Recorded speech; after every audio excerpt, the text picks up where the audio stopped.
Okay, so here are some of the things I wanted to talk about today. So a little bit about some of our old friends, ASF, CSF, and FMD surveillance.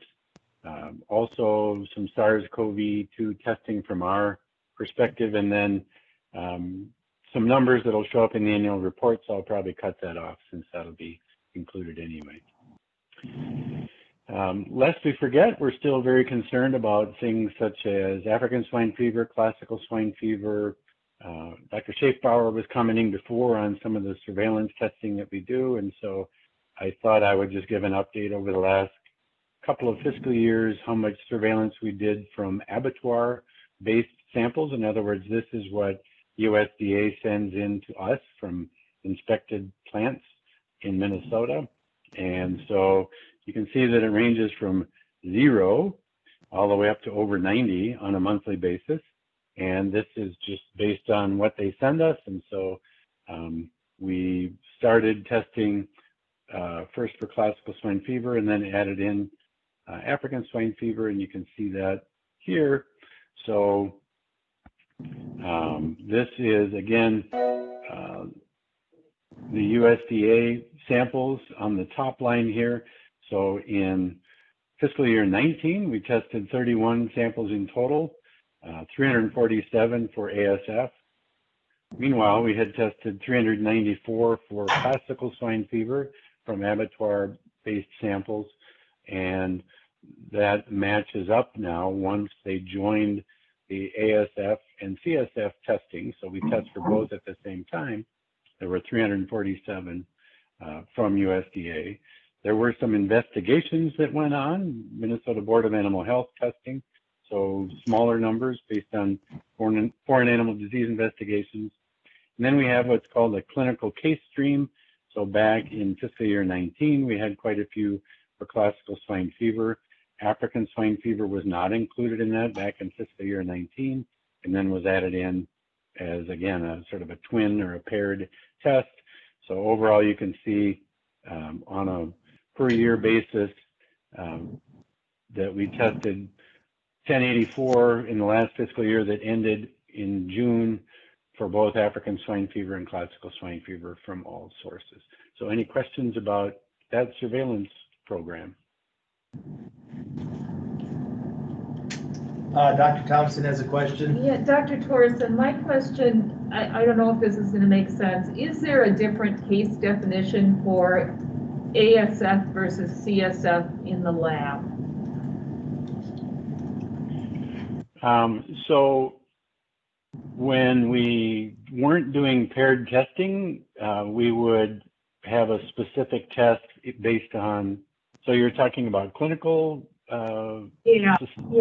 suspect cases?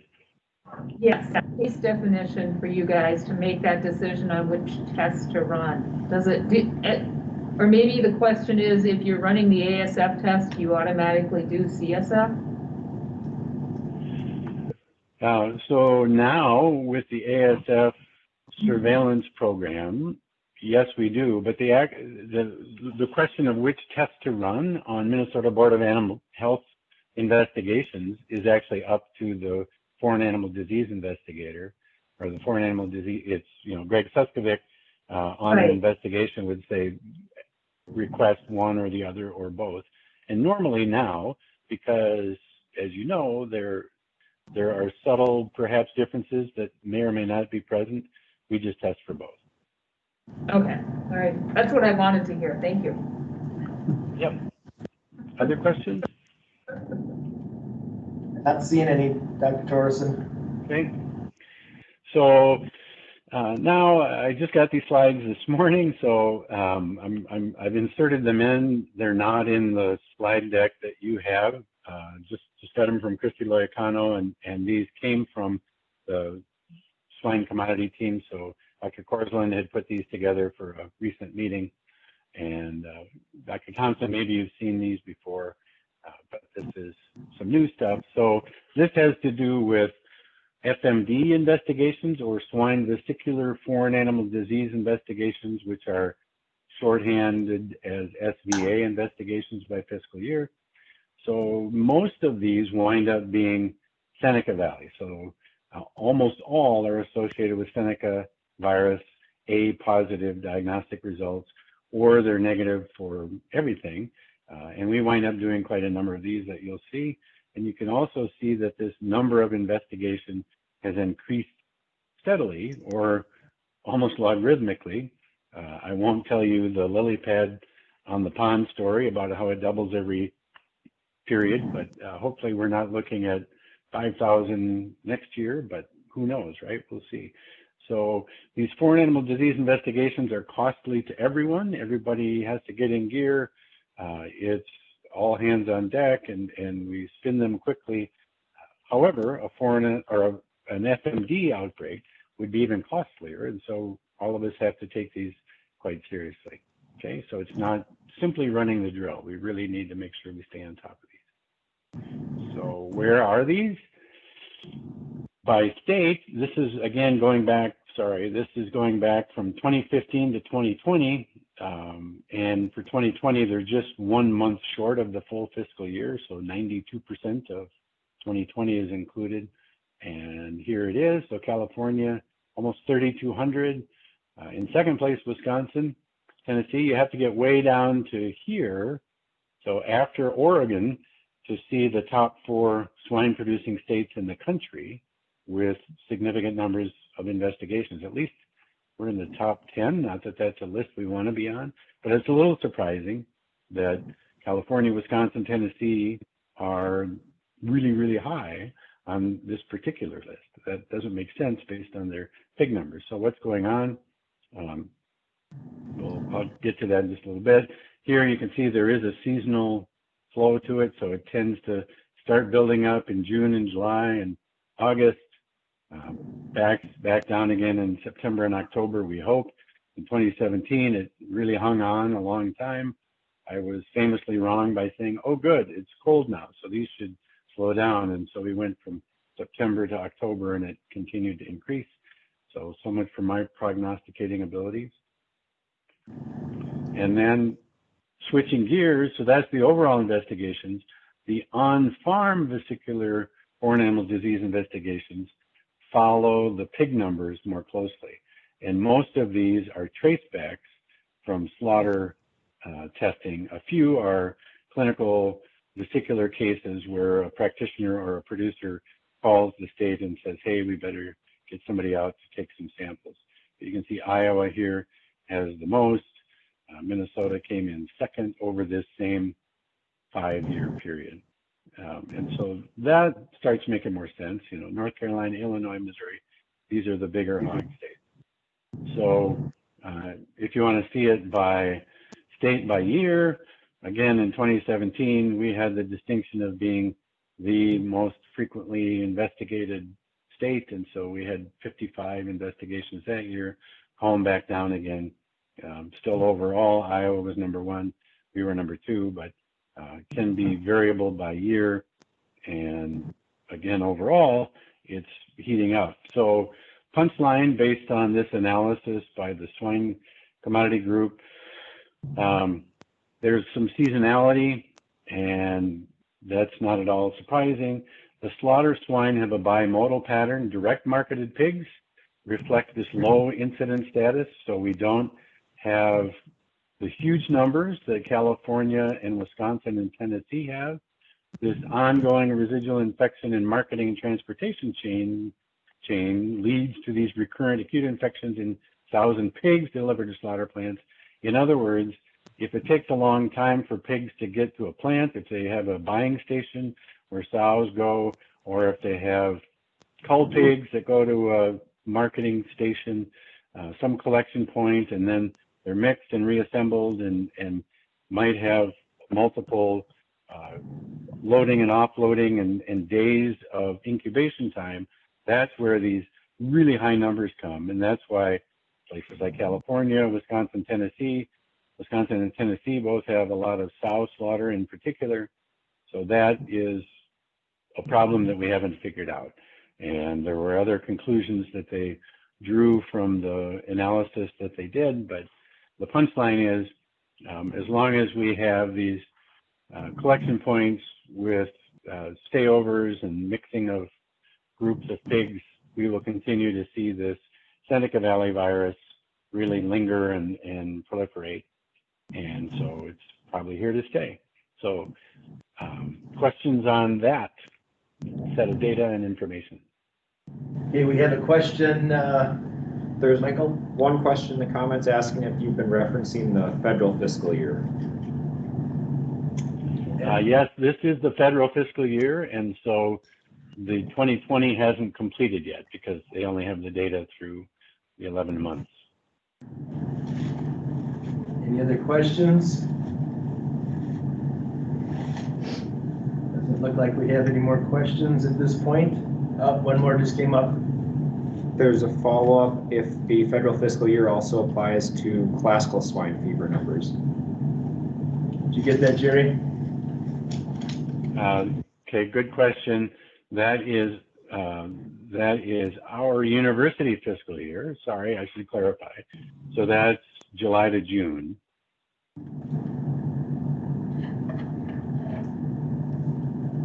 Any other fiscal years want to weigh in? You need a state fiscal year there too, you know. All right. Might be missing some. Doesn't look like it, Dr. Morrison. Okay, good to go? Yep.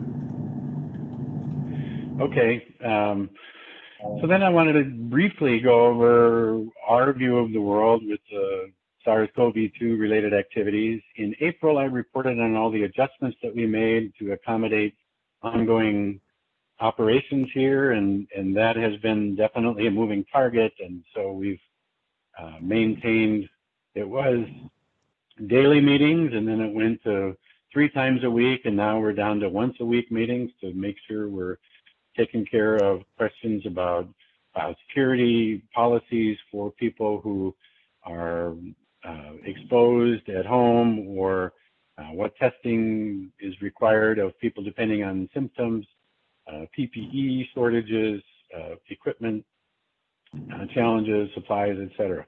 So just suffice it to say that we've continued to adapt to circumstances as they came along, and we're still standing. And so that's a testament to really strong leadership in the different laboratory sections, and good communication from the university and the college, so that we're all singing off the same song sheet almost all the time. So I'm not going to get into more of our accommodations for working under COVID, but it's been ongoing. So just wanted to talk about particular SARS-CoV-2 related activities since then. So we did wind up helping out both in Willmar and in St. Paul, distributing PPE for laboratory and hospital people, giving testing reagents to both the Minnesota Department of Health and the medical schools so that they could develop or use tests that were used for human samples. And so that was kind of the early days. We did develop a test for use for animal samples, and so we validated that. We worked with the Minnesota Department of Health. They were very helpful in providing actually human samples that we used to validate our animal tests, and so that was a good collaboration that worked out very well. We wound up loaning 2 automated extraction machines, one from our Willmar lab and one from our St. Paul lab, to the medical school, so that they could use them for their human sample testing. We just got the St. Paul one back at the end of last week. The one in Willmar they need for a little while longer. They've been purchasing and setting up new machines that don't always work the way you think, and so we're hoping to get the Willmar machine back in the next couple of weeks. We also trained staff and validated commercial PCR tests. So we trained staff to handle human samples. That hasn't been part of our normal operations here, and then received a CLIA certification so that we could help the medical school with their testing. And so we were testing SARS-CoV-2 human samples in our lab for a couple months, basically. And we just quit that last week or the week before. I'm going to switch to holding my phone because my battery's down. So yeah, we performed PCR tests as an overflow and are sort of on standby. If they get their capacity overrun, then we'll wind up stepping back into it. But for now, we stepped out of that. Okay. Questions on SARS-related activities? Any questions? Michael is saying no, there's nobody. Okay, go ahead, Jerry. Okay. So I throw this slide up fairly often, talking about the different laboratory networks that we are part of, and certainly the coronavirus situation has really shown the strength of these different networks. So, obviously with the Board of Animal Health, we have an official test that we haven't used on animals. And so I didn't include that in the circles, but here, as far as human testing, the Minnesota Laboratory System, part of the Minnesota Department of Health, the NALM Laboratory Network, part of USDA, and then finally VetLearn. We haven't talked about that much. We are a member of the VetLearn Laboratory System, which is an FDA laboratory network. So I'll talk a little bit about how those interactions have gone. So the Veterinary Laboratory Investigation and Response Network is what VetLearn stands for. And so we're part of this network across the country. And so recently we participated in interlaboratory comparison exercise where we used our home brew, the laboratory developed test that we developed here as part of the comparison across a number of different laboratories that are participating. And so we have preliminary data to show that we did very well on it, and they're still working on the full analysis of all the laboratories. And so having a means of comparing all these different laboratory developed tests is a little unique. I don't think they're doing that on the human side even. And so this network of veterinary laboratories is participating in that, and that includes mostly public laboratories, but also some private laboratories. And then as part of the National Animal Health Laboratory Network, this SARS-CoV-2 isn't an official program disease, but there are 32 known labs that are testing for SARS-CoV-2. 14 are testing animal samples only. 18, now 19, just as of yesterday, are testing animal and human, or only human samples, actually. And so we're one of the labs that can test for both. And so, again, there are 6 more labs pursuing CLIA certification, actually 5 more, because that number is now 19. And nationally, over 250,000 human tests have been run in the known labs. So even though it's not a program disease, labs all around the country have responded. I think Oklahoma for a while did the majority of the testing in that state. And I think those of you who have tracked this know that Oklahoma had quite a run. Oops, did I hit Oklahoma? Had quite a run of cases in the human population. So it's really been quite a massive undertaking for all these labs. And we've had weekly conference calls. Now they're every other week because most labs are kind of settled in now to what they're doing. But just wanted to let everybody know that this known network has been very supportive of helping labs set up human testing and animal testing. And so let's talk a little bit about the animal testing now. Globally, as of, I think, August 15th, 71 animals have tested positive, and also 54 mink farms globally. And, who knows how many mink, but so 71 positive animals plus all the mink farms. In the U.S. alone, 41 animals, so over half of the global total, have tested positive, including 17 dogs, 17 cats, 4 tigers, 3 lions, and then 5 mink farms, most recently 2 in Utah, just in the last week or so. So in the U.S. that they know of, again, this is Nuln reporting this, 1,000 animals have been tested, about half in Nuln labs and half in private and research labs. 3/4 of those have been dogs and cats. 30% of those dogs and cats, mostly cats, were considered clinical at sampling. Others from positive households, care facilities, or endangered species. And the CDC, just as of a call yesterday, came out again and said there's no evidence animals are playing a significant role in the spread of SARS-CoV-2. And I think I've already mentioned we have not tested any samples. We don't really expect that we will, but we're available to test should we need to. And any testing in the state of Minnesota requires, and Dr. Thompson can clarify this, certainly the approval of the state veterinarian, and I also believe from the Minnesota Department of Health. Do I have that right, Dr. Thompson? Yes, you do. Joni and I argued back and forth whose approval would come first and whose would come second. But yeah, it is. It's the public health veterinarian and state veterinarian here in Minnesota. Okay. So any questions on global, national, or state animal testing? Anything? We're not seeing anything. Okay, thanks.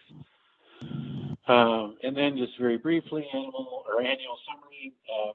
This will be in the Board of Animal Health annual report, and so people can look at it there. Just as long as we pulled the numbers, I thought I would show them. And so this is annual animal submissions by species. So that doesn't mean we got 300,000 pigs delivered to our door, but we got pieces or samples that we identified as coming from a pig. And so again, fiscal year 20, so that's our July through June fiscal year versus fiscal year 19. So up some on pigs, which we were wondering a little bit about since we had adjusted our pricing structure, frankly increased it quite a bit for swine necropsies, and people still wanted to have testing done.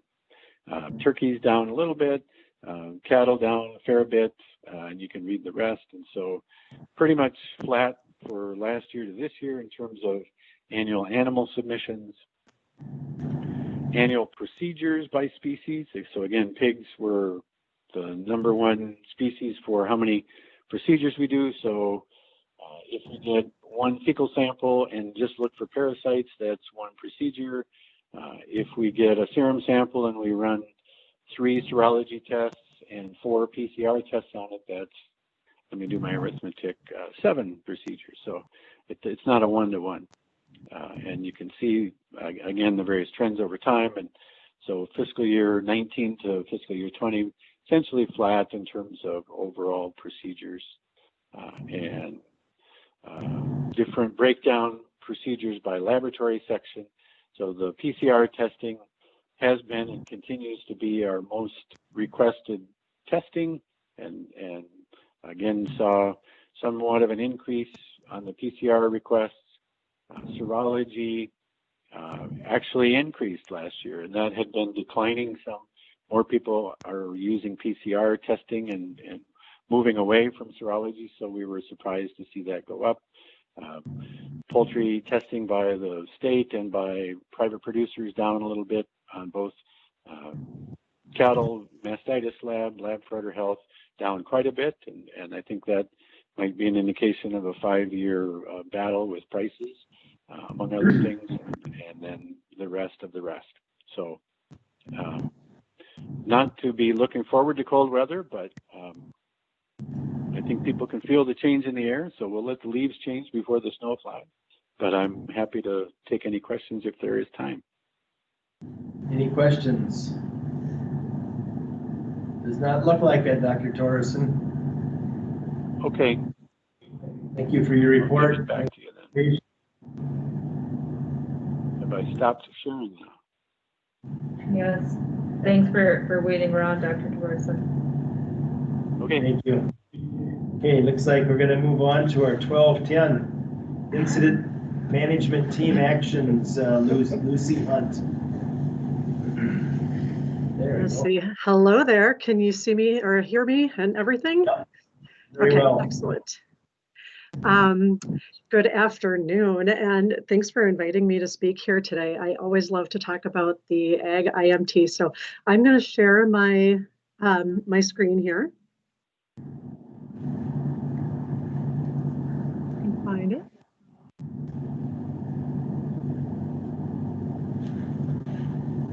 Can you see that? Yep, looks good. Okay, excellent. Okay, since 2018, my job has been to recruit, or coordinate, and exercise the state's agricultural incident management team. And during the last couple of years, we have had speakers come in to give us overviews of the livestock industries that we might be facing in a foreign animal disease. We have built a really robust SharePoint for a lot of our training materials, and we've participated in several national exercises as a team. Our members are mostly the MDA, USDA, and Board of Animal Health personnel, but we do have subject matter experts from several other agencies that are also included in the team. We've got a couple different divisions in the team. We have a core group, which is made up of representatives who are the main contacts between divisions, agencies, and the IMT. And this core group, it's about 17 people right now. They advise and plan for the larger team efforts. The full group includes everybody. So that's about 60 people from a wide variety of agricultural and animal health backgrounds. These folks have, some of them have participated in HPAI back in 2015 and are familiar with positions. Some just self-select into specific positions that kind of mirror their regular job opportunity or job duties every day. And some are generalists who kind of go to their section-wide generalists. They can go into their section and fill any role in there. And this year we had an opportunity to put all of our training and planning into action.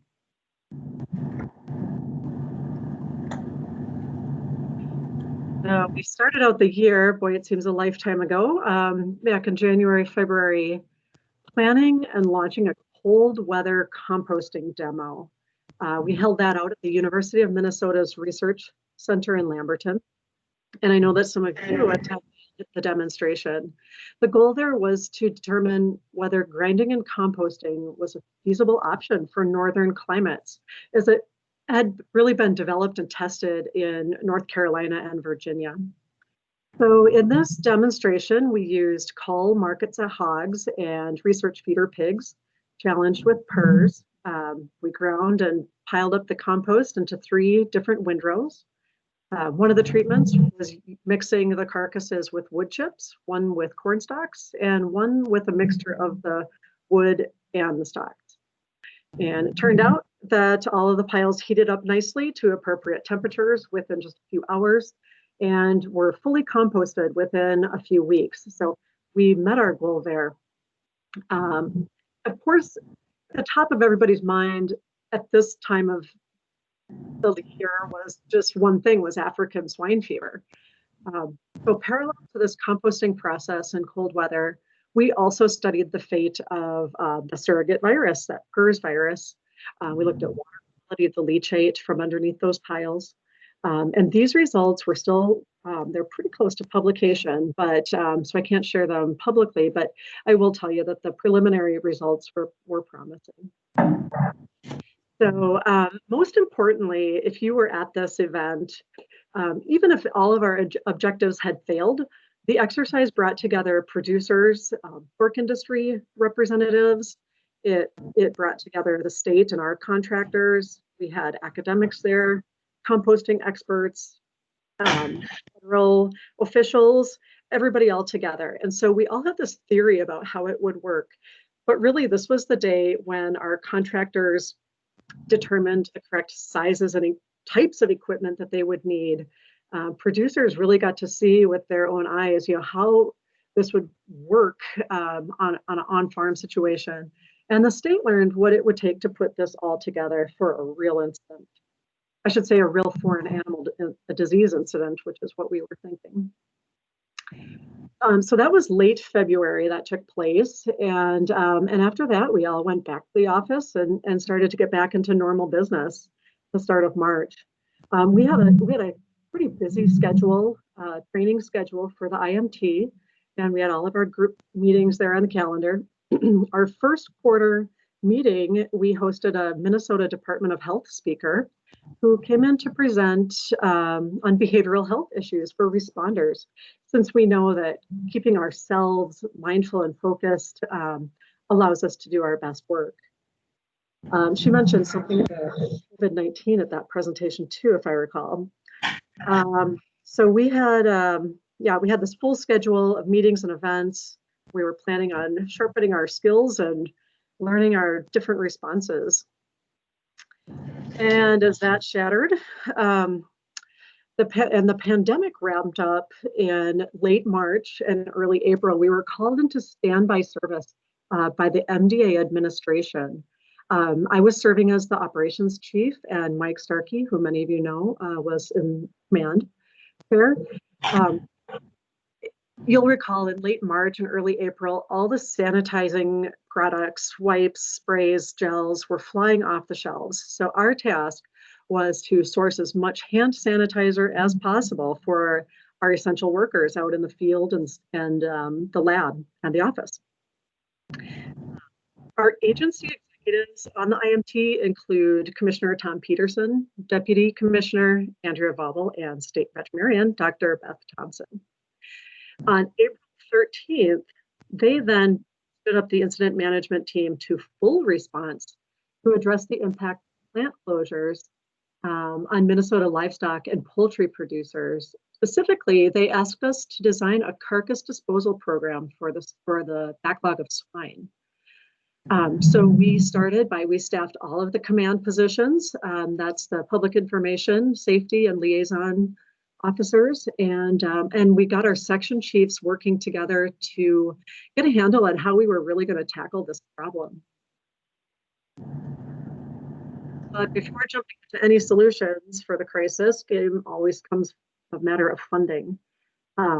Carcass disposal wasn't considered a direct result of COVID, so FEMA said that they weren't responsible for these costs, and USDA couldn't assist for a non-animal disease event. So nationwide, the whole industry struggled without a really good solution. But here in Minnesota, our legislature created the COVID-19 Minnesota Fund and appropriated money directly to state agencies to use to protect Minnesotans from COVID itself, and also to maintain state government operations throughout the emergency. So the MDA was granted $10.9 million out of these funds. And once they were transferred to our account, we would be ready to go. And so kind of looking back at that February demonstration, based on the knowledge and of the equipment that they would need, our contractors estimated costs to operate one centralized disposal site would be around $74,000 a day. So that's what we were working off of. And obviously we knew that grinding and composting would figure into our plan, but we also wanted to look at what the other disposal options that we had were. And so in addition to setting up the grinding and composting, we kept really close track of capacity at all of our major regional renderers. And they ramped up their operations. They added extra equipment and shifts to absorb the extra carcasses. We also explored the potential for incinerating carcasses. That's at a couple of our waste to energy incinerators here in the state. But after some discussion, the energy companies eventually and unfortunately declined to do a test run on them. With other state environmental regulators over at the Pollution Control Agency to determine landfill capacities and suitable deep burial sites. So we had a lot of options a lot of disposal options at our disposal. And we also, to kind of work through which one would work best for the producers, we set up a carcass disposal hotline. So producers could call and talk with one of the experts at the Board of Animal Health. But we found that just as often they would turn to their county officials for help and advice, and turn to each other for advice on the subject. So the first thing we needed to do to set up our grind and compost site was a place, some land to set up, and quickly. this was a rush job. We did locate a plot of land right near Worthington pretty fast. The state drafted a lease agreement with the owner. And once we got that verbal okay, we began setting up the site around the 1st of May. And I listed here some of our requirements for the site. You can see this is just a portion of them. There are quite a few, so it was really hard to find, the perfect site. But on May 11th, we identified a second site over in LeSueur County, and we worked with the county itself to make sure that we were okay to set up there. With the landowners and their lawyers, of course, to come up with a detailed compensation agreement. Just use of the land and also the compaction that would result in the work. So in addition to using this owner's land, he also operated a wood recycling business across the street. So he was able to act as a sub to our contractor. He had his own rotochopper and a lot of the other equipment. So he was able to earn some extra money that way. And then right around this time, the NRCS was opening up their EQIP program to assist producers with the cost of disposal. So they worked with us to ensure that producers who were bringing carcasses to us could get reimbursed for transportation costs. And they inspected both of our sites and approved them for the use.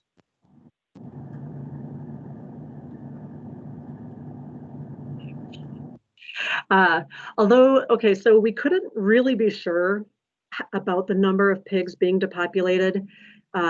This was a really good lesson for us, thinking about foreign animal diseases all the time. We always think that we're going to know what's coming at us. In a situation like this, it was unknown and very difficult to get these projection forecasts about what was coming our way. But we did know that we were going to need many, many tons of carbon for the composting operation. We called around to several different industry groups and got to build a comprehensive statewide listing. We had firms fill out an online form with all of their business information, and then we, with the help of Michael Crusan, it was instrumental in getting these results displayed on the Board of Animal Health website for public use, because we knew that we weren't the only ones doing this work. There were private entities also engaged in the grinding and composting.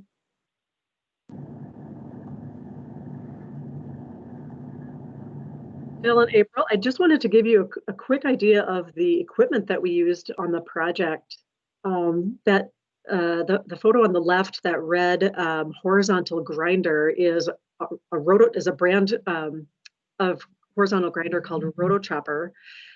They're a high volume diesel powered horizontal grinder, and they're sold mostly for wood processing.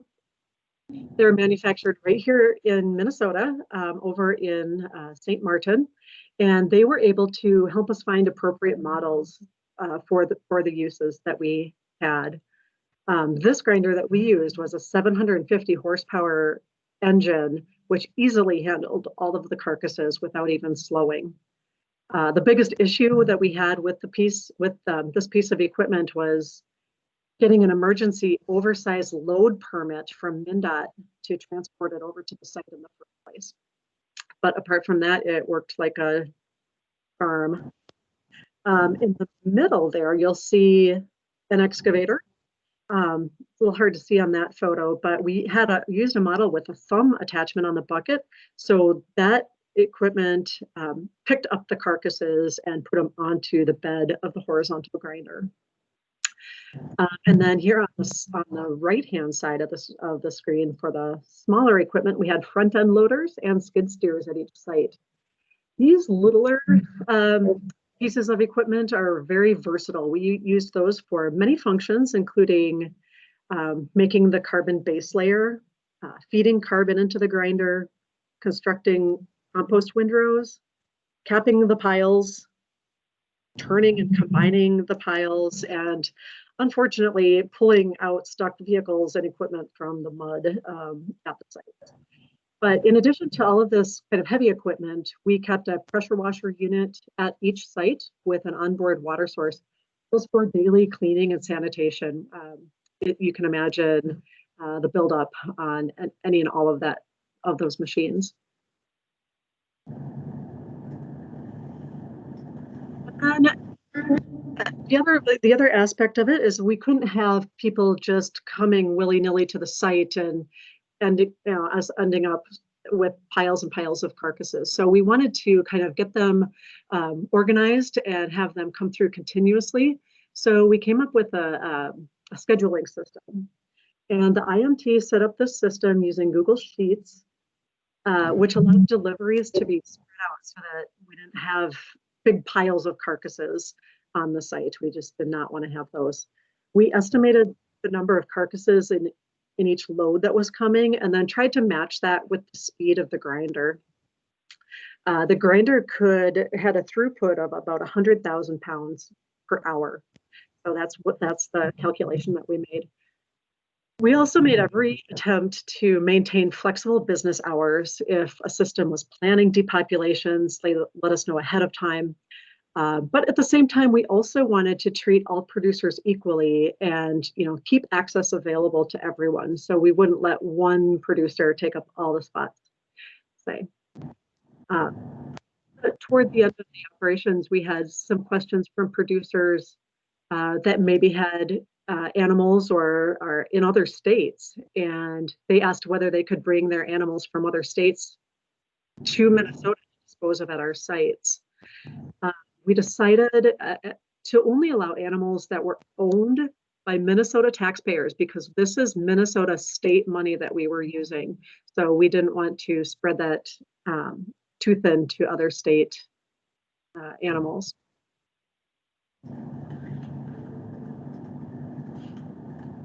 And here, May through July, I just wanted to give you a little aerial shot of each of the sites.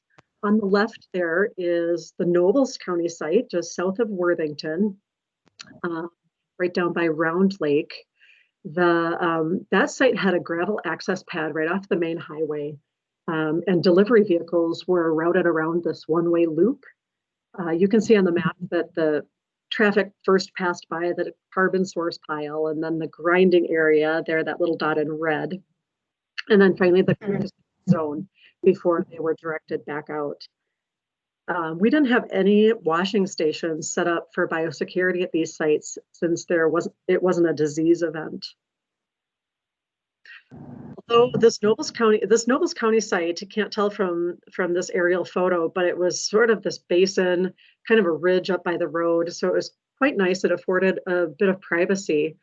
But unfortunately, the very first rain event there meant that for several days, the site was nearly impossible to access with big, heavy equipment and semi-trailers.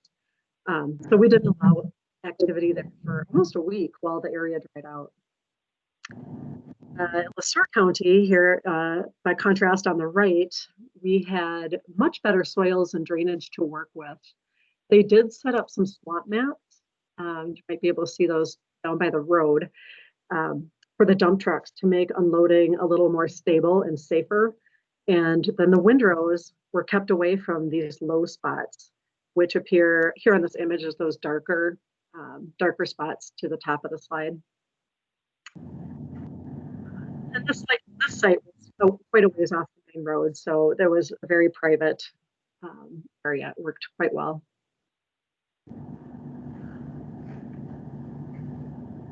And I want to show you a short video of how all of the equipment worked together and what the site layout looked like when it was operational. I think I can just get this going right here. This is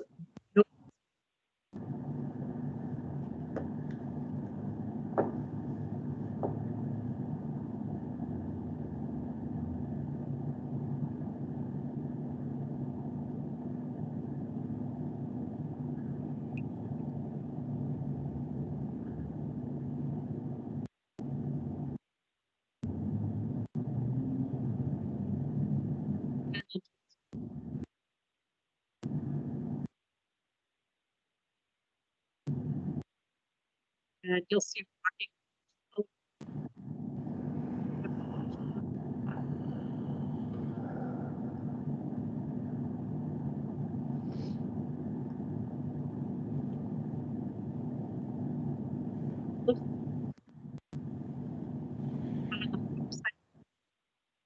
it's here.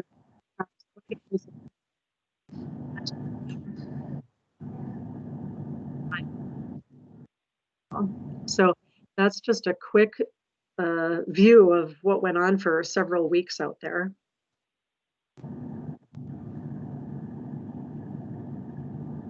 And I don't want to, I know composting process is super interesting to a lot of people, but I just crammed it all into one slide. So on the bottom left there is just a figure of a simple cross-section diagram of a compost pile, showing the base layer, the core mixture, and a cap layer. So we put this into operation at both sites. On that top left picture photo, you can see the prepared base layer, and that's about 18 to 24 inches thick, and that's coarsely ground wood chips. We needed that that air circulation to come in, so we used rather large wood chips on that part of it. And then obviously, and in our case, literally the core layer is the meat of a compost pile. This is where all of the microbial action happens, breaking down animal carcasses, and all they need is plenty of food and plenty of air and adequate moisture to thrive in and really get that heat up and break down the material. The core mixture here, you can see in the middle, is approximately 1-to-1 ratio of carcasses wood chips. Now the chips absorb a great deal of the fluids of the animal to provide prevent excess leachate and keep that moisture within the pile. We were concerned about drying out there in the windy prairie. And then on the far right here, this picture, you can see it's the alley between two windrows. These are capped windrows. And the compost cap is constructed by piling more wood chips over the core to a depth of about 12 to 18 inches. Now they stuck sticks out of the core layer when they were building these to the appropriate depth so that equipment operators had a visual on how deep they had to build the cap, so we didn't get skimpy there. And you might be wondering about wildlife and vermin control. At our winter demo, we set up a series of trail cameras to catch any predatory animals in the act, and we just came up empty. There was nothing. So late winter in Minnesota is a time of year when wild animals are, I guess, at their coldest and hungriest. So if they didn't bother those warm piles then, we weren't really concerned that they would bother with these during the summer. Of course, we didn't have to worry about flies in February either. So we did end up running some aerial applications of fly control. And then once the compost windrow is constructed properly, then we start monitoring. We look at the temperatures, seeing when they spike. Our contractors checked out each row for a couple of days just to make sure that they were heating up. And as a rule of thumb, the piles could be turned after about 2 weeks. So they went back and for a couple of days before and after that, they made sure that the temperatures were right, and then they would order the compost piles to be flipped. The piles themselves had a lifespan of about 4 to 6 weeks from building them to when they were completely finished. Some of the problems that we encountered, we actually had very few complaints about the compost sites. We had no security issues or activist trespassing that we were concerned about. The contractors manned an entry gate at each site to allow only authorized vehicles. And they warned all of the subcontractors, drivers, visitors, anybody that came on site not to take or share video or photos of the site. In fact, even some media that requested access were denied after approaching the landowners. We did notify county emergency managers about the sites and asked if the sheriffs could conduct occasional drive-bys just in case anything was happening when we weren't staffing the site. I will mention one site neighbor, although he understood and sympathized with the problem, he complained that his yard was unusable because of strong odor and flies coming from the compost area. So to be a good neighbor, we hired an aerial applicator to knock down the fly populations. We just did that at both sites just to cover it. And then I mentioned the rain and the mud at Nobles County. We really liked that privacy of that basin. But the water pooling down in the bottom of that between the piles really just resulted in anaerobic decomposition, which, as you know, is quite stinky. So we decided to consolidate piles up on higher ground to eliminate this odor problem. One of the other neighbors called and was really concerned about water quality in their drinking water well. And this is where NRCS came back to the rescue, and they offered their site report and expert findings to resolve the issue and make the homeowner feel better.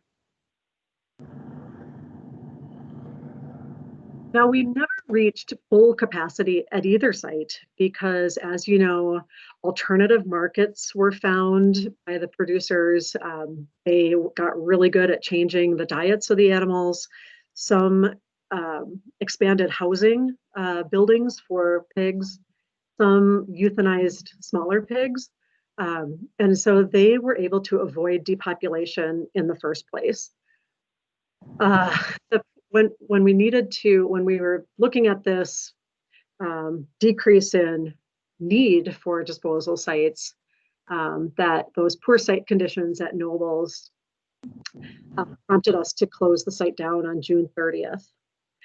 So the Le Sueur site was still running smoothly and had fewer water issues, but we just couldn't justify keeping it open without a regular stream of carcasses coming through. So that site was suspended, I'll say, on July 7th. The equipment owner and operator still has his wood business right across the street. So we've told them if we need to restart the site, that'll be pretty quick to get that up and running again. So closing the sites simply involved a thorough cleaning of all the equipment, returning all the rentals. Again, it wasn't a disease event, we didn't have to worry about biosecurity. Our contractor and composting experts are still returning to the sites for windrow monitoring and management. And currently, there are still piles that are hot and actively composting at both sites that will need some attention in the coming weeks and will probably all be spread next fall. That was July. So what the heck are we up to for the rest of the year?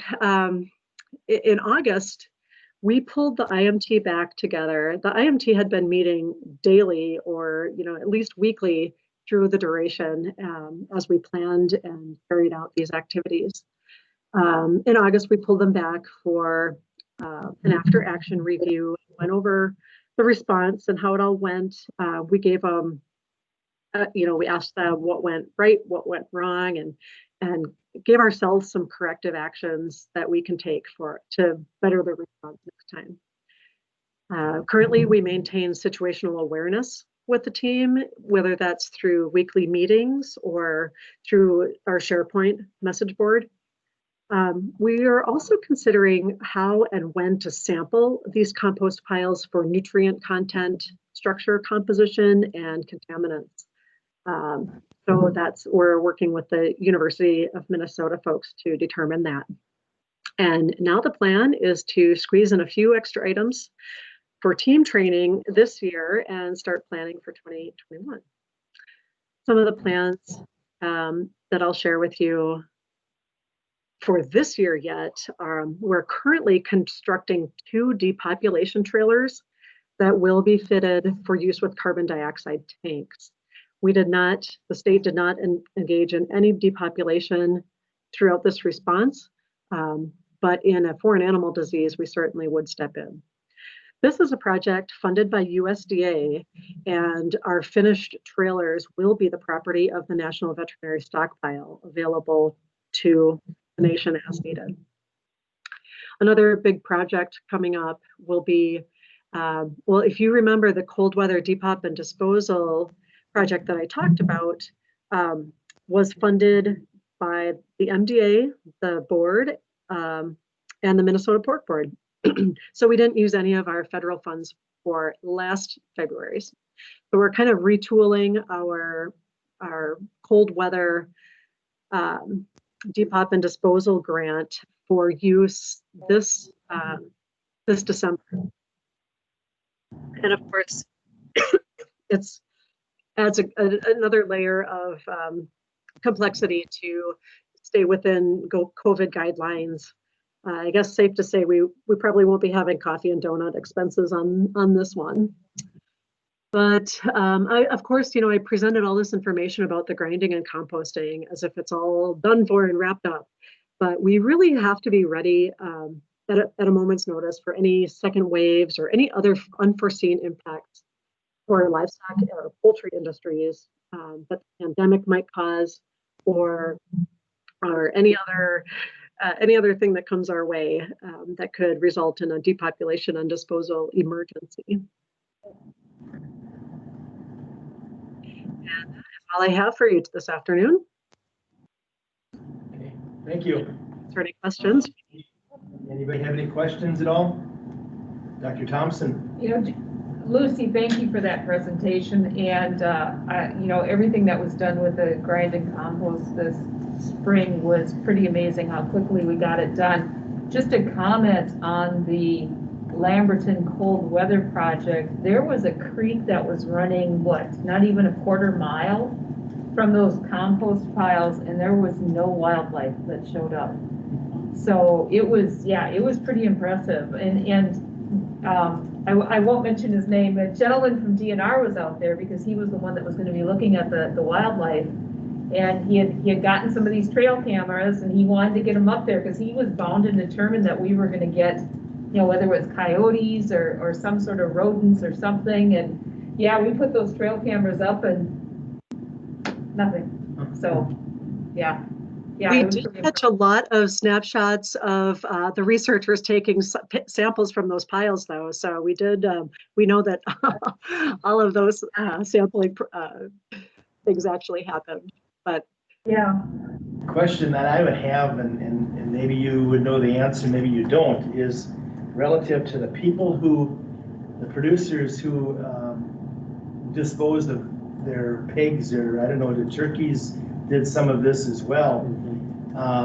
Have those people received any compensation for the animals themselves through this process? I think they have not. They have not. A lot of other states have not put together any centralized disposal sites or any depopulation activities, but have compensated the producers. So here in Minnesota, we took on that cost of the centralized disposal and freed that cost from the producers, but we have not done any direct producer reimbursement at this time. Not to say that it's completely off the table, but I think that's still being debated and worked on in the governor's office. And then federally, isn't that supposed to be stuff coming down from the feds? Yeah. Initially, I thought that, but there apparently has not been anything that anybody has received out of that. Right, yeah, I'm not sure, and I don't know if they have a timeline yet or not. I saw something recently that, and I don't know if Dr. Schaefauer is on, but it sounds like they're going to try to not go into a shutdown. There's going to be some sort of continuing, their federal fiscal year is at the end of this month, and I'm wondering about the funding going forward, so. Okay. I know there was some talk about it. I know that the poultry turkey industry was they were pretty adamant about being able to get some out of that, and I didn't know, we didn't have any pigs that went through it, so I didn't really know myself. So, okay, thank you. Anybody else have any questions for Lucy? We Michael, seen anybody? Doesn't look like it. Well, thank you for your time. Appreciate what you do, and I'm sure we'll be seeing more of you in the future. Thank you. Thank you. Okay, looks like next up, poultry update, does that sound right? Sounds about right. Okay, Dr. Lauer? Right guy, right topic. Yeah, I think so. Yep. You've been waiting for this all I've afternoon, been, so. you tell you what, just can't stand the excitement. So I thought for the new, but I did think for the new board members, this probably would be an appropriate topic, just to kind of introduce to you, you know, what we have going on with our different operations with the Board of Animal Health. And I know that Dr. Thompson this morning talked about the St. Paul office and the people in the field, but I thought it would be important for the board members to recognize and know about the Minnesota Poultry Testing Lab, and that is located in Wilmer.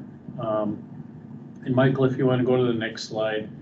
I realize it gets kind of late in the day to show additional numbers and to have you look at some additional numbers, but I think it's kind of good to put it in perspective, because at the end of our fiscal year, which ends June 30th, you know, we are required to put together a number of different reports. And so you can kind of see a national program that we're very involved with, the National Poultry Improvement Plan. We identify participants, as we call them, or they could be companies, they could be slaughter facilities, they could be independent operators, backyard poultry operations, sometimes even poultry dealers. And these would be like farm stores that would sell baby chicks, baby poults to the public, as well as the live bird markets, are all of the different types of facilities or operations that we oversee at the MPTL as part of our board responsibility. So we kind of have that going on. I have another veterinarian with the board at the MPTL with me, Dr. Shauna Voss, and she is primarily, along with our 3 office staff, involved with the permitting inspection process with these different types of operations. You can also see on the slide that we do a lot of testing there. I know that Dr. Torreson provided kind of an overview, but specifically for us, we want to make sure that we have our surveillance in place so that we're prepared, just like Lucy Hunt, the previous speaker, talked about, being prepared if we need to take any action, if we come up with a high path avian influenza situation as we did 5 years ago. So you can see that we do a lot of avian influenza tests that's kind of spread out over a lot of different poultry operations. This is primarily federally funded. And so Dr. Schaefbauer, thank you, and the USDA folks for supporting that. That's a pretty big chunk of change, I guess, to get that all done. And then the Mycoplasma and Salmonella testing that we do is kind of an ongoing program that we have that involves our turkey breeder flocks, our broiler and layer breeder flocks, as well as, you know, for those different types of diseases. So we have different testing schedules kind of in place for those, and those are all state-funded programs. So again, you know, as we're looking at COVID and we're looking at budgets and we're looking at things down the road, I think it's important to keep some of these figures in mind for that. Dr. Glazer this morning or this afternoon talked about the testing agents that they have in place to collect samples in cervid herds. We've had authorized poultry testing agents on our Board of Animal Health rules for many years. So we train these individuals to either collect samples in the field or test samples in the field or test birds in the field too. So this has been a program, again, that Dr. Voss is in charge of, and we have training sessions. We are reauthorizing these people, and I think they really help us, as you can see with the number of staff that we have. It's kind of a short, we really need these people and we have to keep them engaged. I'm going to go to the next slide, Michael. One of the things I don't think that we've really told the board about is that we have, in fact, a rule change that we started actually in 2017 became official on December 4th, 2019, and this was the whole mycoplasma testing classification requirements that we've talked to the board about a number of times before. And really because we were getting some complaints from some of our hobbyists and our exhibition turkey producers, and the requirements for mycoplasma that were becoming too cumbersome and really not affordable or real, because a number of these operations also have chickens with them. The disease goes between the two types of poultry. We wanted to get that off the books, and so the testing requirements for the commercial or the larger operations remain. Those testing schedules remain, but it's been taken away for the backyard turkey producers and hobbyists. So just kind of a formal awareness to the board members that that in fact did go through. Next slide, Michael. One of the things that we probably will revisit with you at our next board meeting is this whole pullorum typhoid antigen situation that we have in front of us right now. For approximately 2 years, there's been a national shortage of this antigen that is used to test poultry in the field for this pullorum typhoid disease. We have worked with the NPIP and other suppliers of this antigen to determine how we should handle this kind of at a state level, and we have really gotten no clear guidance on how to test poultry in the field. And so the NPIP staff has asked us to each state to come up with contingency plans on how you address the shortage. The easy way out is for you to just say you don't need any testing, and we'll just kind of get rid of the problem that way. However, we really base our PT Clean state status on some of this baseline testing in some of our backyard flocks. So I think we had general agreement with myself, Dr. Thompson, that we were really not going to relax any of those requirements for testing. And so we had some antigen at the MPTL that was actually expired. However, part of our contingency plan was make sure that we would test that antigen monthly with controls from the national lab. It seemed to work, so we continued to use it. And that seemed to make sense to us. However, we're getting to a point within the next 2 or 3 months where we might have to come to the board and discuss this in more detail with Dr. Thompson to determine should we look at something where we relax the rules a little bit? Is that an option? Or we do have some other testing that we could be using.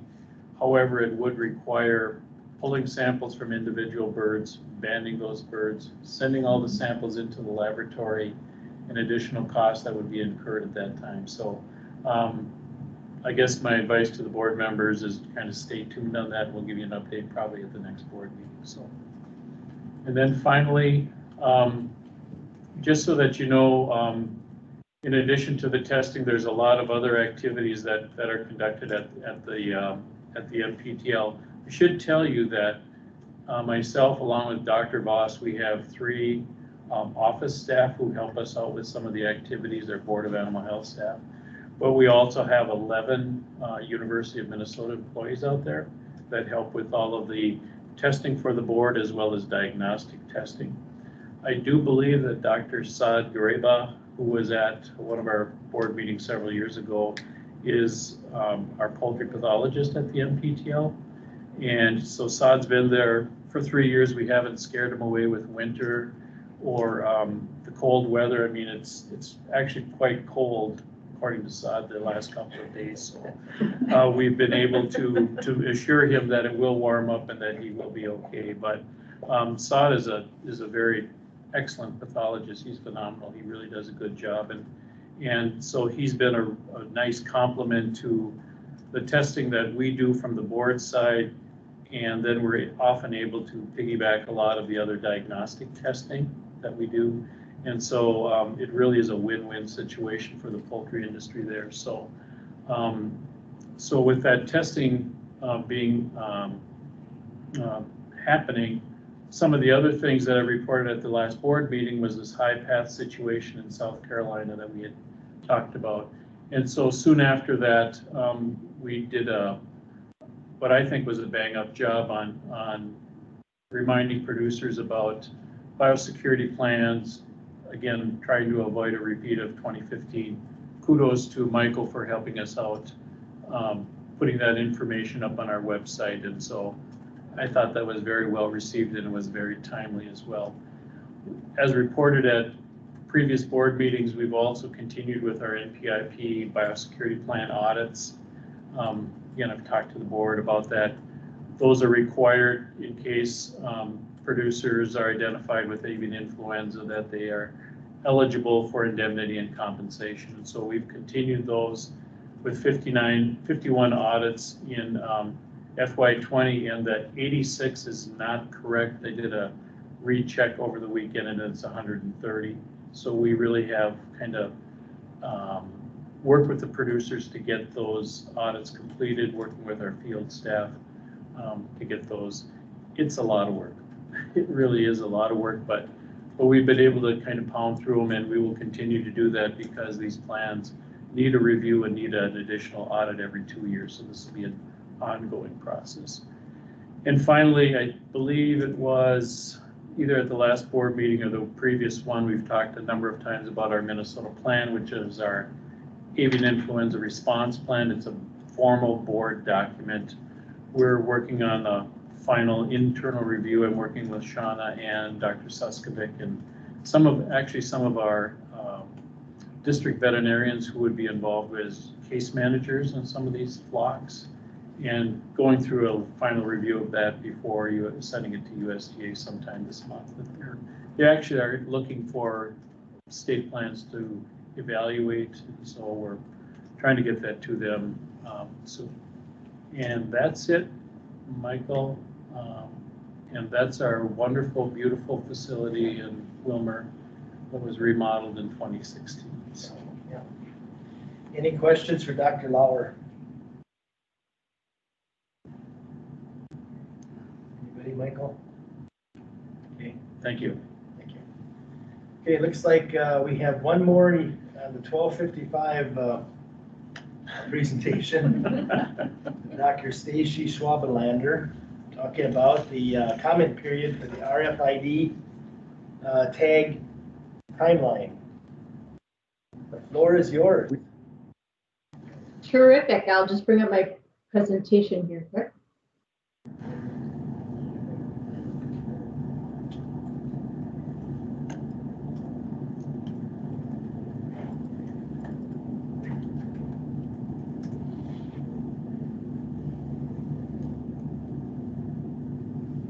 All right, you should be able to see my screen. Does everyone see this title slide? Yes. All right, terrific. As you mentioned, we're a bit late in the game here, so I'll try to be as concise as I can be to not take anybody else's additional time this afternoon. But what I wanted to talk about today is the transition from visual to electronic identification. And first off, for the new board members, what I'll do is I'll recap what we discussed really quickly in the past. So in April of 2019, at our board meeting, we discussed the original plan that USDA had put out to transition all of the visual official identification tags in cattle and bison out and to replace them exclusively with 840 RFID tags. And then something happened and there was some executive orders that came out, and a decision was made by USDA that they would put this plan on hold. That happened in the end of October of 2019, and then we discussed that at our December 2019 board meeting to give you all an update on where that was at. At that time, we also mentioned that the plan for USDA was to open up a comment period. One of the concerns that they had to put this plan on hold was that they didn't have enough input on whether or not there was truly a need to transition away from visual ID and towards electronic ID, and whether or not the timeline they had established was feasible and whether or not it would work with the industry. So they plan to open a comment period, which they did do. That comment period opened up in the beginning of July. So what I'd like to do today is to give you a quick idea of where we are at in this idea of visual versus electronic ID and how we're preparing for that. And then I would like to ask the board members what their opinion is on how the board would respond to the USDA comment period. And there's different options that you could consider. The board members themselves could draft a letter. The board could draft a letter from Dr. Thompson. I could draft a letter, depending on what you want to say in that letter and who you feel it should come from. So those are some things you could think about while I go through some of these slides to give you, again, some more information to help with this decision making. So first off, I want to mention that USDA, even though they have put a hold on this transition period, they do maintain that they want to continue their overarching goals towards animal disease traceability. And those are listed on your screen there. So those 4 things would be to advance electronic data sharing, to move towards the use of electronic ID tags. This enhances the ability to track animals, and they also want to encourage electronic CVIs to be utilized by veterinarians that can be transmitted directly to state animal health officials. So this is where we are currently at here in Minnesota with visual official identification. We depleted our entire supply of the silver metal noose tags back in December 2019. We plan to actually deplete them at that time in line with USDA's original plan for transitioning. And the metal tags that are for brucellosis vaccination, which are orange but have the same numbering scheme on them, are actually still available. They've been going much slower. So we do still have a supply of those left for accredited veterinarians for application for brucellosis vaccination. So those are the only tags currently left at the board, are these orange brucellosis vaccination tags. And then in the state of Minnesota, not from the board, but from manufacturers, there are plastic noose tags still available. So that noose numbering system that's on the silver and orange tags is also available on the plastic tags. And you can see an example of these plastic tags. Again, they have the same numbering system. So that's what's available for visual official identification for cattle and bison here in Minnesota. And we started originally distributing those metal tags back in 2012. So we distributed them for quite a few years. And at this point, as we decided at our December meeting, we've elected to phase those out once the orange metal tags are gone and to redirect any resources away from distribution and towards other things that we can do to help move towards a transition to electronic tags. And Dr. Schaefbauer talked about this earlier, but there is a limited availability of RFID tags from USDA at no cost to veterinarians and producers. And we've been getting this information out to all of our stakeholder groups. Michael Cruzan has put together animal bites in, as I put the links in earlier, there was one in April and again in August, which shared information on how these tags can be ordered. They're exclusively for use in replacement heifers, and that's dairy or beef. And the orders can be placed on that link that I put in the chat earlier, or as you can see on the screen through our website. And what we do with this order is we accept the order through our website, and our staff will review it to ensure that the producer or veterinarian who's requesting the tags are in Minnesota and that they have a premises identification number, that an official premises identification number, be that a state or a national number, is required to order any official ID. So once that number is known, we'll put that information together and then we'll forward the order to USDA where they can then fill that.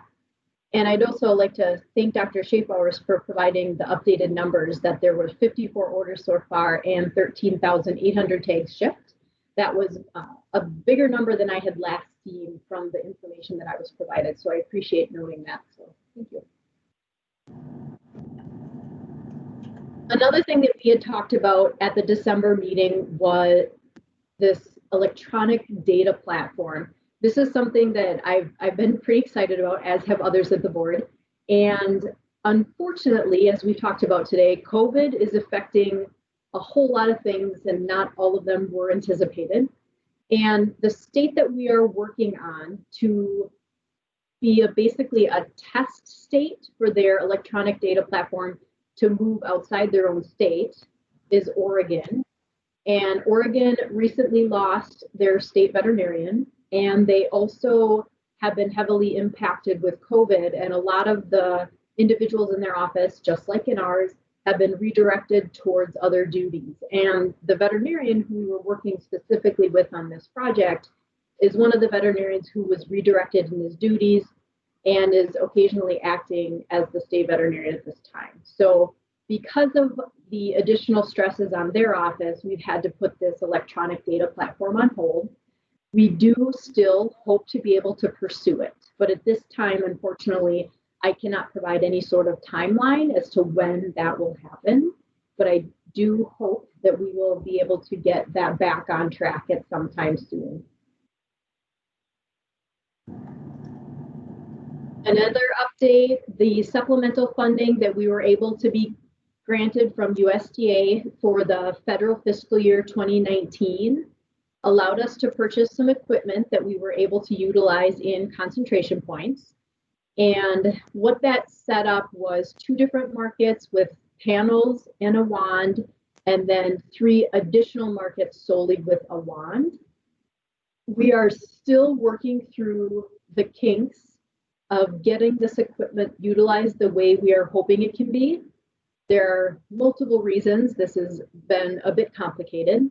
Some of the software from the manufacturer of this equipment isn't working as we hoped or anticipate it would, and it's not as working as well with the auction market software itself as we had hoped. So we're working through the kinks, and we are hopeful that we'll be able to get that worked out and help that equipment all get leveraged in these facilities so that both the veterinarians who are at the end of the line at the market, who are checking animals as they go out the door, writing health certificates, doing any needed testing, so that they'll be able to leverage this equipment, as well as the market itself be able to utilize and leverage the equipment within their system so that they can track cattle and bison or any animals with RFID tags easier as they move through.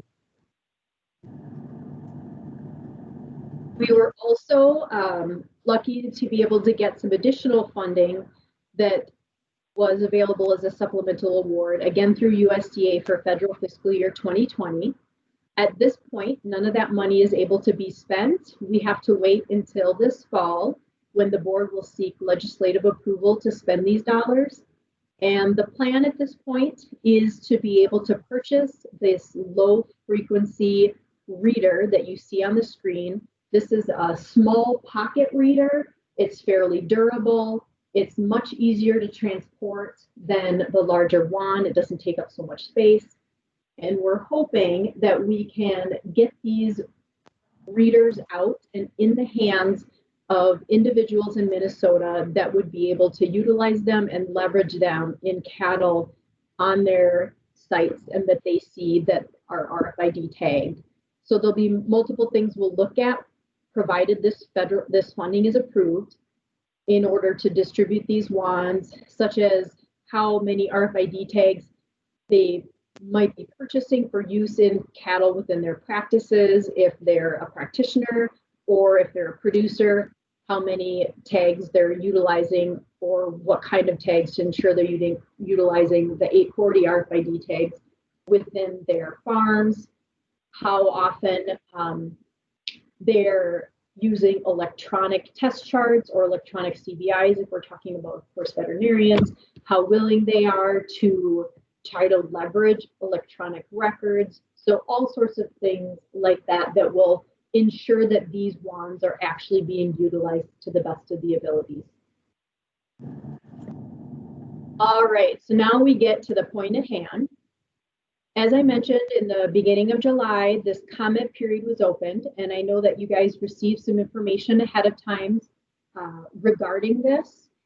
And the comment period will be open until October 5th. So we'll have until that time to make a decision about what specifically the board would want to comment on. And anyone listening today, of course, should feel free to make any sort of on this website, as you can see listed here, so that the more comments we get, the better. And again, there's two different pieces specifically that USDA wants commented on. So the very first thing is basically, let's really high vision here. Should the transition even occur to move away from visual tags and specifically replace those exclusively with RFID tags? Now, again, we're only talking about cattle and bison right now. There's probably plans for this to move elsewhere in time, but that is not what this current decision making is regarding. This is exclusively cattle and bison. So number one, do we want to move away from RFID, or do we want to move away from visual tags, and move towards RFID tags? And if the answer is yes, then they would like information on the timeline and whether or not people agree that the timeline they're putting forward is valid. So in this situation, as you can see on your screen, beginning January 1 of 2020, there would be no more vendors that would be approved to use the shield on metal ear tags or other tags without RFID components. So basically, there would be no more shields allowed for use on any visual only tags. And then starting the following year, RFID tags would officially become the only approved devices that could be utilized as official identification of cattle and bison. And then the last point is that cattle and bison that already have metal tags would be considered official for the life of the animal. And you're probably wondering why I highlighted metal. And as we mentioned earlier on in this presentation, Minnesota is one of the states that has the noose numbering system on the metal tags that is also present on plastic tags. So I wanted to make sure that I highlighted that metal part, because in the event that we or the board members would elect to comment on this, I want to ensure that we include something in there to say that we would not only want metal tags to be grandfathered in, if that would be the decision of the board, of course, if they support that, but that we would want any noose numbering system grandfathered in. So that would be an extension to include any animals that have been tagged with the plastic noose tags, since that would be a loophole that seems to be missed with this suggested timeline. All right, some considerations really quickly to help further in this process.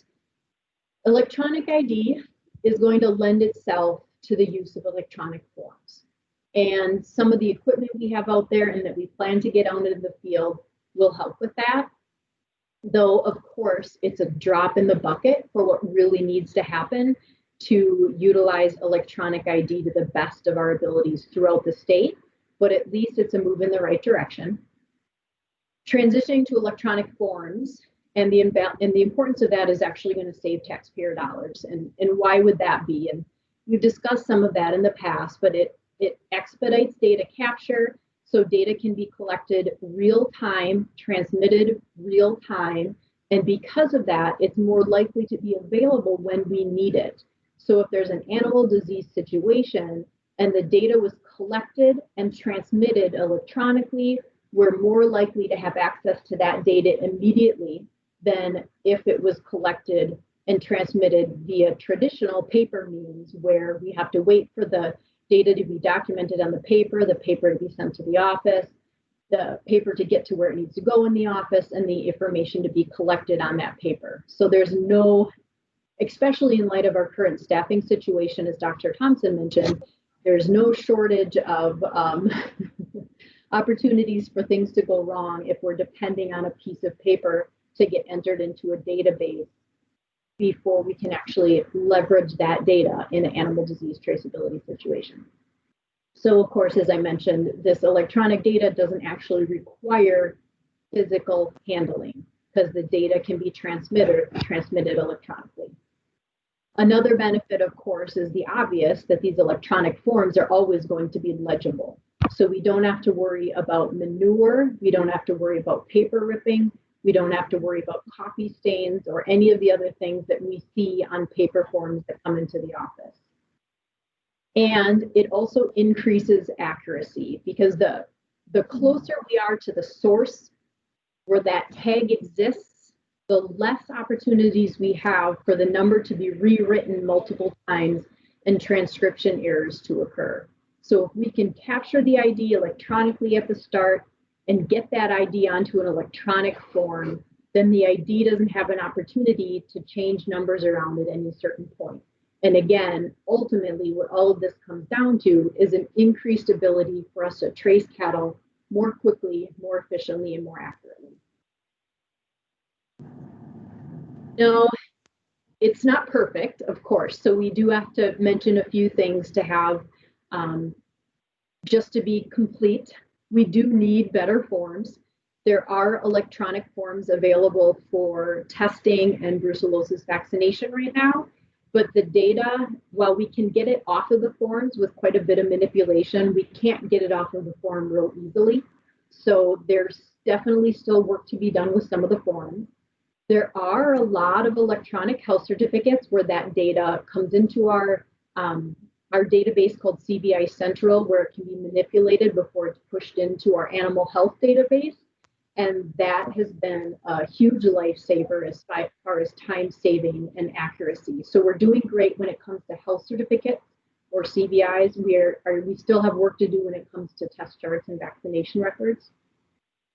We also need to increase the ability to message data. So not only do we need better forms, but once we have a form to capture that, we want to be able to message that data, not just rely on people to figure out ways to extract it and manipulate it, then to move it into our database.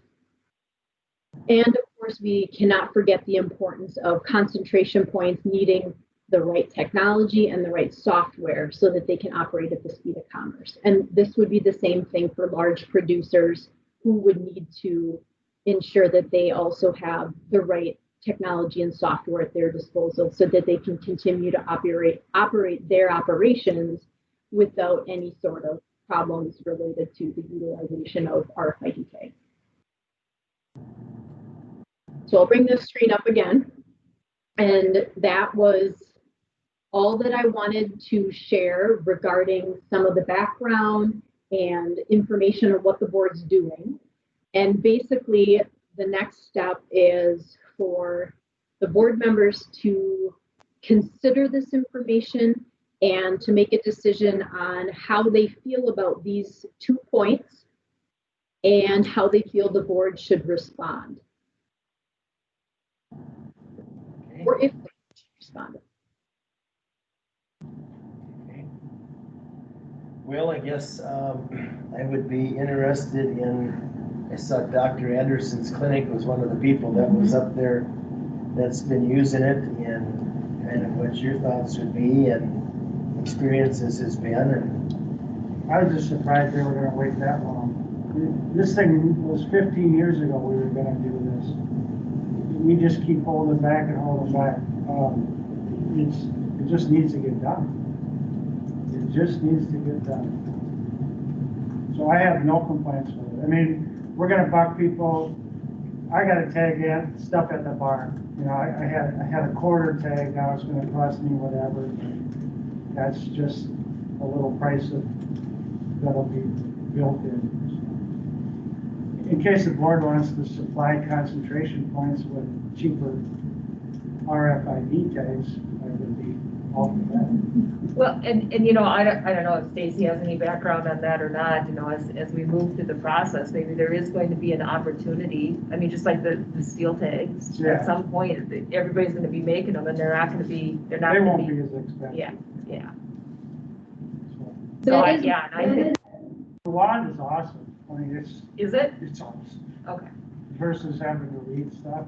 I mean, reading the 840 is a pain in the ass, don't get me Yeah. wrong, but reading with a wand is Yeah. awesome. Yeah.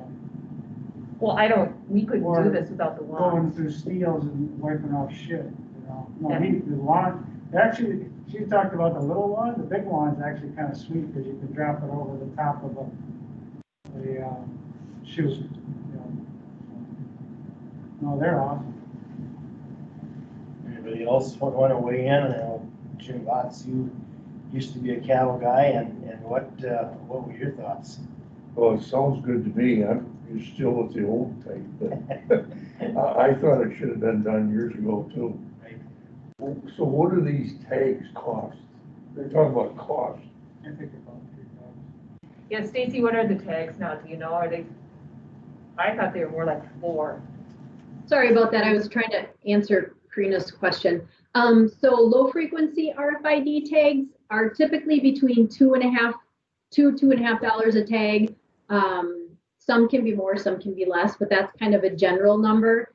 There's also an ultra high frequency tag. Those tags are more expensive, and there's actually, I believe, still only one on the market that's approved today. And those are between $3 and $3.50 perhaps. But those tags, they require completely different equipment than the low frequency tags. So the equipment that I talked about is specific to low frequency, and that's because the majority of tags that we currently have on animals in Minnesota are low frequency tags. So that's why the equipment that we're looking at getting is low frequency.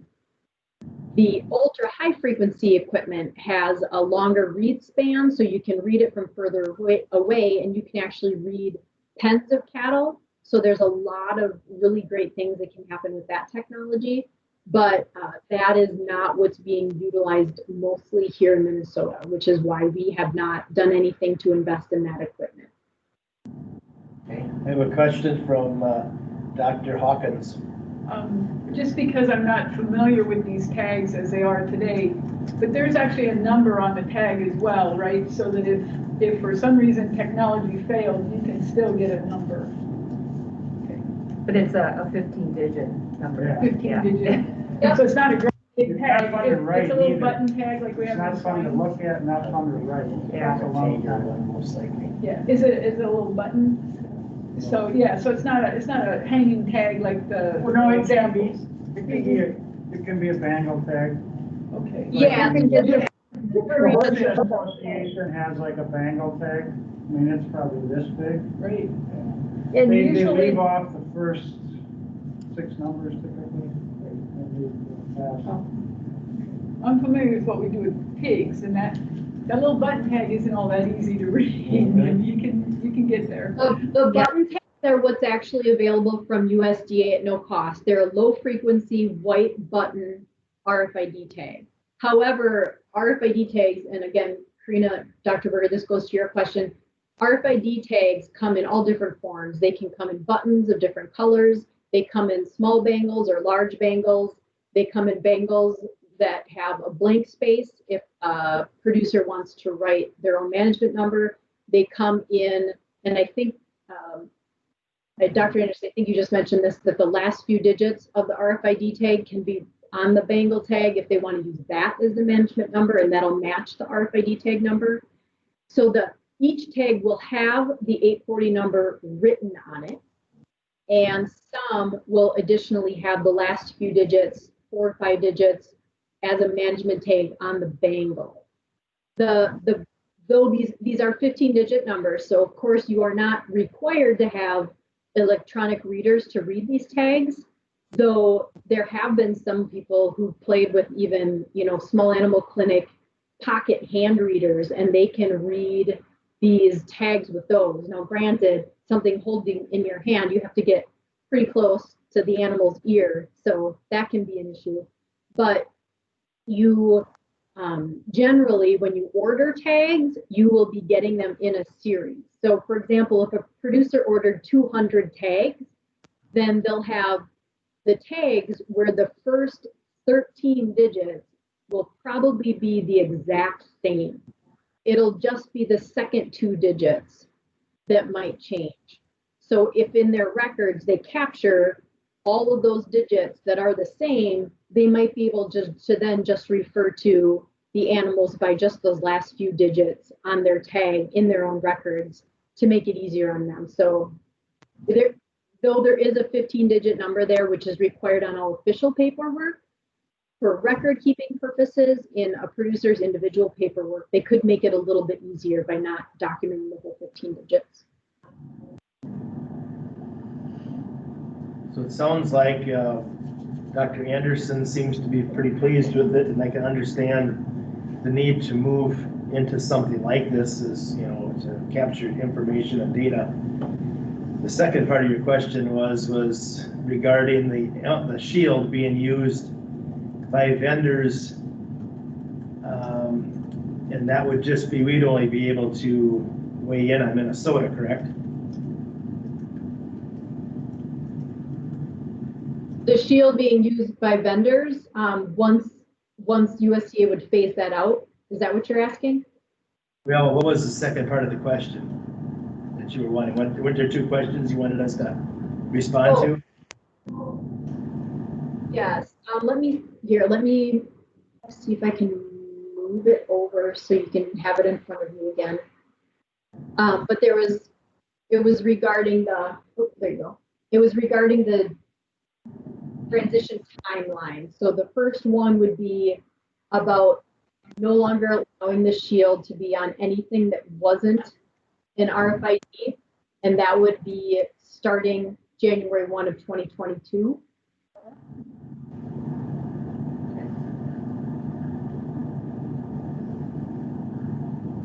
So Dr. Schwabenlander, this timeline that's up, this is coming from USDA and or the tag manufacturers? This is what is suggested by USDA in the Federal Register open comment. I'm not sure how to say that, but yes, there was originally input that was elicited when there was an original timeline established in April of 2019, and that information came from open public meetings that were held all across the country. There was numerous meetings that were held, and there was also a state federal working group that took place to try to develop some of these recommendations for how this would all work. So that was the original timeline, and this is kind of a modification of that original timeline, as I understand, that takes into account the fact that this was put on hold in October and the comment period wasn't open until July. So the original timeline has already been passed since it was supposed to start at the beginning of this year. So this is kind of an adjustment of that. So I don't believe the ear tag manufacturers themselves had a role, but it's possible.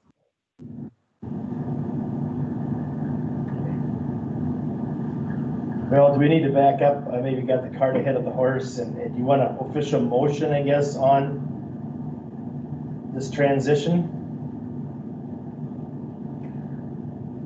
Yeah, I don't know if you need, it's up to you guys if you want official action. I mean, you could direct our office to put together a comment to submit on behalf of the board, or, you know, we could get it out to you guys to individually sign. I mean, that's up to you, but I don't know that you need a motion for that.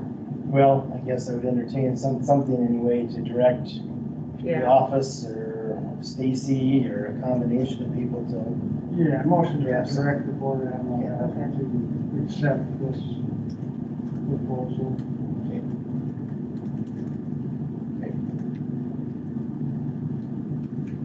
And as far as the timeline, I guess that would just be, goes without saying, I would think. Yeah, we'll get it in before the end of the comment period. Okay. Are you hearing all of this, Stacy? Yep. Okay.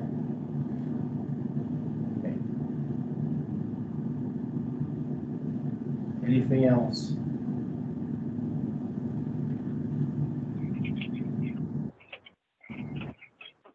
You need anything else, Stacy, on that? I'm sorry, I didn't quite catch. Was that a question for me? Yeah, do you need anything else? Is the direction clear? It looks like you've got a good plan up there. Yep, I think so. And so you want us to draft something for you? and just get that out to you guys to review? Yeah, I think that'd be fine. Okay. Probably do it by the end of the day. Okay. Thank you. Thank you. Okay. That brings us up to the adjourn part at 1:30. All right, who do we Set blame? this Who do we timeline blame up, for this? anyway. Glad you took the whole day off. Yeah, I gotta go home and get hay loaded up and. Okay, anything else anybody has? We're gonna talk about next meeting dates. Yes, yes. Usually that's gonna be early December. Wednesdays work well for me. I have to be out of pigs and Wednesdays are better for you. Okay, okay.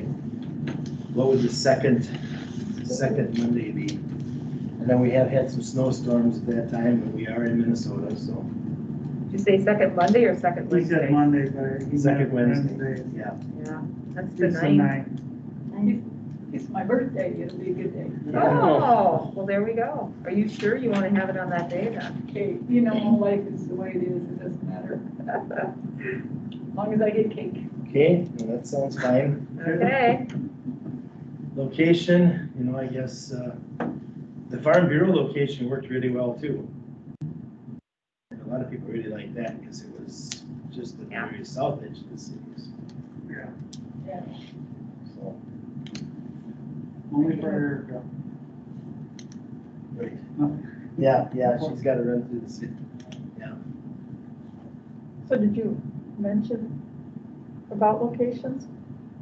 Where did we meet down in the southern part of the Twin Cities? oh, that was Farm Bureau. Farm Bureau. Yeah, Yeah, well, that one's really sweet. I don't know if that's easier for, That's really easy in and out. yeah. Yeah, for everybody that's coming from the south, it's just Erica. She's still on the phone coming from Okay. the west.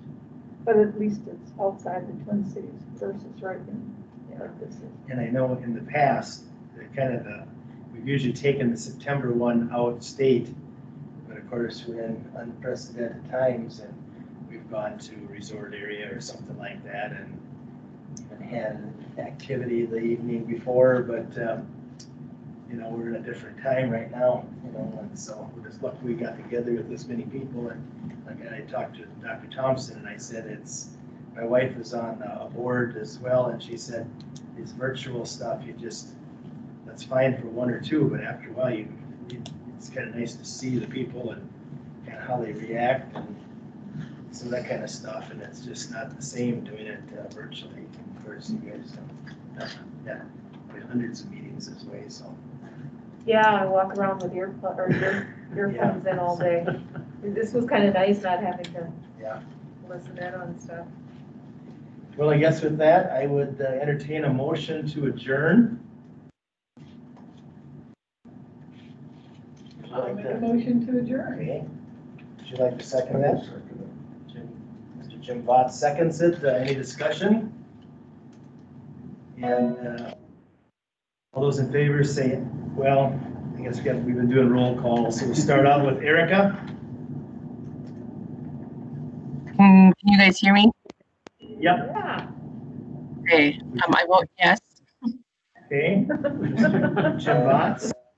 Yes. Dr. Matt Anderson. Aye. Dr. Peggy Hawkins. Yes. And I will vote yes as well. Thank you for your time. Good meeting.